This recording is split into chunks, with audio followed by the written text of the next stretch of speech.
The first thing to understand about these elections is that they're maybe not elections in the way that you might expect in terms of a mass vote, voting centres, ballot boxes, things like that.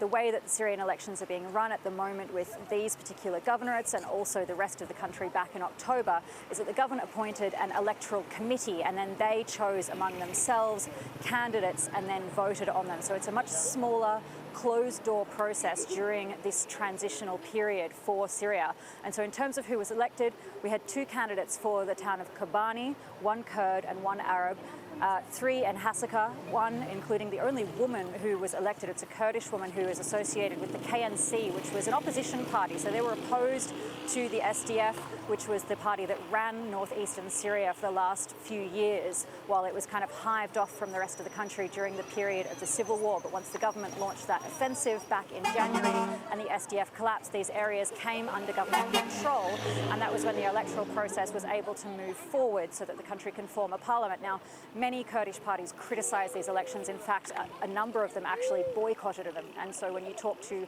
Kurdish people in the northeast, some of them are saying that this wasn't a representative process. In fact, there was actually a great deal of apathy among many people I've been speaking to today, whereas when you talk to Arabs in the northeast, and many of these areas are in fact Arab majority, even though they were under Kurdish rule for a number of years, they're quite happy with how things have gone. They see this as a further step for Syria being integrated into one entire country and the integration of the northeast. Now, the only remaining part that's left is Sweda. There are still 3 seats left down in Sweda, which will remain vacant because the government doesn't extend its power down into that province, which is a Druze majority area. But this moves forward the process for the parliament to be formed, which is very important because not being able to form a parliament has held up a number of important steps here in Syria, including being able to pass laws like a transitional justice law. So once the president appoints the remaining 1/3 that he directly appoints, we'll see their parliament formed.